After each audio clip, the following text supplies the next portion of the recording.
আসিফের সাথে আমার তো ব্যক্তিগত কোনো দ্বন্দ্ব নাই, আমি ওরা ভালো করে চিনিও না, কখনো কথা হয় নাই। এবং এনসিপির প্রতি আমার কি আছে না আছে আমার মনে হয় সেটা এনসিপির দুই একটা লিডার খুব ভালো করেই বলতে পারবে। তারা ভালো করেই জানে যে তাদের কোন জিনিস আমার সামনে আসার পরেও আমি তাদেরকে একটা দ্বিতীয় সুযোগ দিয়েছি, এটা তারা জানে। আপনি একজন পেশাদার সাংবাদিক, আপনার অনুসন্ধানের মাধ্যমে, সোর্সের মাধ্যমে রাষ্ট্রের দুর্নীতি অসঙ্গতির অনেক ডকুমেন্টস আপনার হাতে আসে, সেগুলি কিছু আপনি নিজের সোশ্যাল মিডিয়াতেও তুলে ধরেন। তার মানে ব্যক্তি আপনার সঙ্গেও একটা সংবাদ মাধ্যমের একটা প্রতিযোগিতা আছে, যে মানে আপনি যেটা আসলে আপনার প্রতিষ্ঠান থেকে তুলে ধরছেন না, এমন অনেক কিছু আপনার ব্যক্তি জায়গা থেকে আপনি এটা তুলে ধরছেন। এই যে আপনার সঙ্গে আপনি সহ অন্য আর যারা এই প্রকাশ করার ক্ষেত্রে নিজস্ব প্ল্যাটফর্ম ব্যবহার করতেছে, সেইটার সঙ্গে কি গণমাধ্যমের একটা প্রতিযোগিতা হইতেছে? এবং এই প্রতিযোগিতাটা কি মানে সম প্রতিযোগিতা, অসম প্রতিযোগিতা? এই প্রতিযোগিতার মধ্যে, কারণ আমি সাংবাদিকতার এতটুকু বুঝি, যা কিছু এডিটেড না তা কিছু জার্নালিজম না। এখন যদি কোনো কিছু মানে এইটা আপনি আসলে কিভাবে আপনি এটা দেখবেন? কারণ অনেক সময় তো এরকমও হইতে পারে, আমি জাস্ট আরেকটা লাইন বলি, অনেক সময় তো এরকমও হইতে পারে যে আপনি হঠাৎ করে ক ব্যক্তিকে খুব অপছন্দ করতে শুরু করলেন। যদি আপনি ক ব্যক্তিকে অপছন্দ করতে শুরু করেন, তখন দেখা যায় যে ধরেন ক আর খ দুইজনের ব্যাপারেই আপনার কাছে তথ্য আছে, আপনি সিলেক্টিভ ভাবে শুধু ক এর বিরুদ্ধে রিপোর্টটা আপনি প্রকাশ করলেন। এটা হইতে পারে কিনা বা এটা হচ্ছে কিনা এখন? থ্যাংক ইউ খালিদ ভাই। আমার মনে হয় এটা একটা খুবই গুরুত্বপূর্ণ প্রশ্ন আপনি আমাকে করেছেন, এবং এটা উত্তর দেওয়ার জন্য আপনার মাধ্যমে, আপনার থেকে আরো ভালো কোনো মাধ্যম হয়তো আসবে আমার সামনে, অথবা আই ডোন্ট নো। তো আমার যে অর্গানাইজেশন আমি কাজ করি, আল জাজিরা মিডিয়া নেটওয়ার্ক, এখান থেকে আমি আমার যে ডেস্ক, আমি যে বিষয়ে কাজ করি তা হচ্ছে দক্ষিণ এশিয়া, বাংলাদেশ, মায়ানমার, ভারত, অনেক সময় আরো অন্যান্য প্রজেক্টও আমাকে কাজে লাগানো হয়। যেহেতু আমি বাংলাদেশ থেকে আসছি এবং বাংলাদেশের বিষয়ক সাংবাদিকতা করেই আমার এই পথে যাত্রা শুরু, তো অবশ্যই ন্যাচারালি বাংলাদেশের বিভিন্ন নিউজের প্রতি আমার আগ্রহ অনেক বেশি থাকে। আর লোকজন যেহেতু আমাকে চেনে, অনেকেই আমাকে চেনে, বিভিন্ন সেক্টর অনেকে আমাকে চেনে, অনেকে আমার কাছে বিভিন্ন রকমের তথ্য প্রমাণ সহ পাঠিয়ে থাকে। এখন ন্যাচারালি আমার আল জাজিরাতে কোনো বাংলা ডিভিশন নাই, এবং এখানে আপনার বিভিন্ন রকম নিউজের আমাদের কাছে আসতে থাকে প্রতিনিয়ত, এবং বাংলাদেশ কেন্দ্রিক নিউজই সবসময় করা সম্ভব না।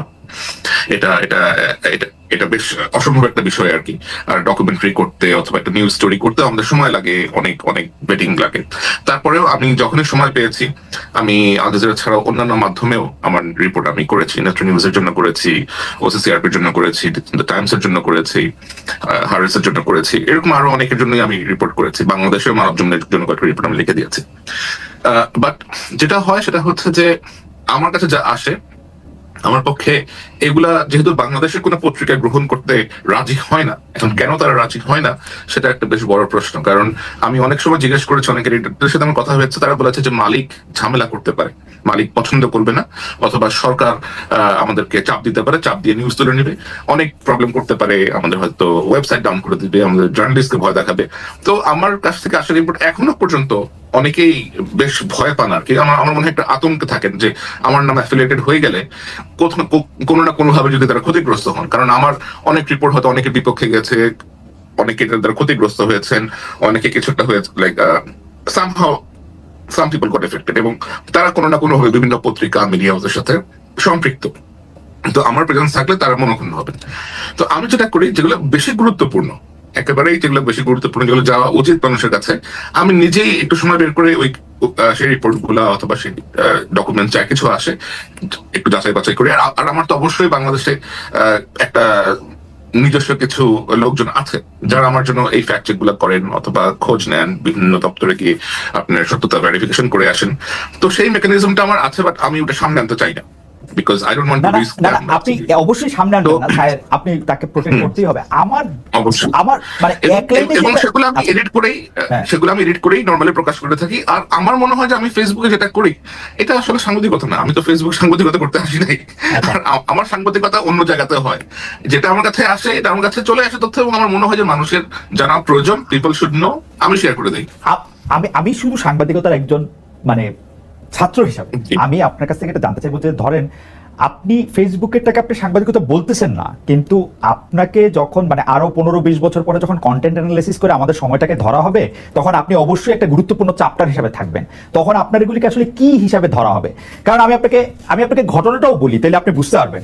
আপনি যখন উপদেষ্টা আসিফ মাহমুদ সজীব ভুঁইয়ার এয়ারপোর্ট থেকে বেরিয়ে আসাটার ওই ভিডিও যখন আপনি প্রকাশ করলেন, তখন এই উপদেষ্টা কিন্তু প্রশ্ন তুলেছেন যে রাষ্ট্রের গোপন ও বিশেষায়িত স্পর্শকাতর তথ্য, অর্থাৎ এয়ারপোর্টের সিসি ক্যামেরার তথ্য যদি আপনার কাছে চলে যায়, তার মানে আপনার তো বিভিন্ন জায়গায় বিভিন্ন মানুষজনও আছে, এবং সেইটার ক্ষেত্রে আপনি একটা পিকের চুজ করতেছেন। আসিফ মাহমুদ সজীব ভাইকে আপনি দেখতে পারেন না, এনসিপিকে আপনি অপছন্দ করেন, সেই জন্য এটা সঙ্গে সঙ্গে আপনি দিয়ে দিচ্ছেন।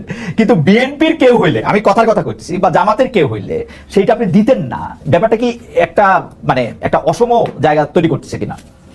ব্যাপারটা মোটেও অসম জায়গায় তৈরি করতেছে না, এবং আপনি একটা বেশ মজার একটা চ্যাপ্টার নিয়ে আসছেন। I will go back to the before one, যেটা বলতেছিলাম যে আজ থেকে 15-20 বছর পরে গেলে যখন এগুলো নিয়ে আলোচনা হবে, if I am alive or not, তখন এগুলো কি হিসেবে গণ্য হবে? তখন এগুলো এই হিসেবে গণ্য হবে যে বাংলাদেশের সাংবাদিকতা করাটা এতটাই ভীতিকর ছিল যে সাংবাদিকরা অমুক সাংবাদিকের জুলকারনাইন সায়ের খানের রিপোর্ট নিত না, এই লোককে বাধ্য হয়ে অনলাইনে রিপোর্ট প্রকাশ করে দিতে হইতো। এটা এডিটেড বলেন, র বলেন, হোয়াট এভার ইট ইজ। তো অবস্থাটা এতটাই একটা ভীতির সিচুয়েশন আমাদের মধ্যে ক্রিয়েট হয়েছিল। আর আমি তো এর আগেও জন্য আজিজের যে এয়ারলাইনের ভেতরে থাকা ফুটেজ ক্যাপচার করে নিয়ে আসছিলাম। ইসরায়েলি যে মোসাদের যে আউটপোস্ট হাঙ্গারি, দুটোর মধ্যে ঢুকে গিয়ে মোসাদের যে টেকনিক্যাল ম্যানুয়াল স্পাইওয়ারের, সেটারও ছবি তুলে নিয়ে আসছিলাম। সেগুলো তো স্পর্শকাতর জায়গায় ছিল, এবং সেগুলো তো আমি পাবলিক ইন্টারেস্টের জন্যই করেছি, অনুসন্ধানী সাংবাদিকতার জন্যই করেছি। আসিফের সাথে আমার তো ব্যক্তিগত কোনো দ্বন্দ্ব নাই, আমি ওরা ভালো করে চিনিও না, কখনো কথা হয় নাই। এবং এনসিপির প্রতি আমার কি আছে না আছে, আমার মনে হয় সেটা এনসিপির 2-1টা লিডার খুব ভালো করেই বলতে পারবে। তারা ভালো করেই জানে যে তাদের কোন জিনিস আমার সামনে আসার পরেও আমি তাদেরকে একটা দ্বিতীয় সুযোগ দিয়েছি, এটা তারা জানে। কিন্তু এই দ্বিতীয় সুযোগটা আমি বিএনপি অথবা জামাত হলে দিতাম না, এবং দিই না নর্মালি। সো আমার মনে হয় যে ওরা এখনো বেশ তরুণ বয়সে তরুণ।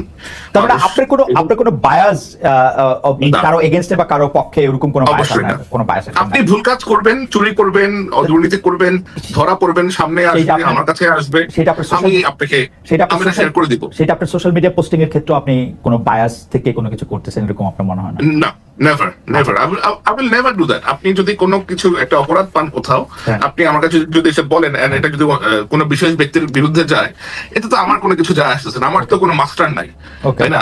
Like I don't consider anyone as my master or anyone as my boss or anything like that.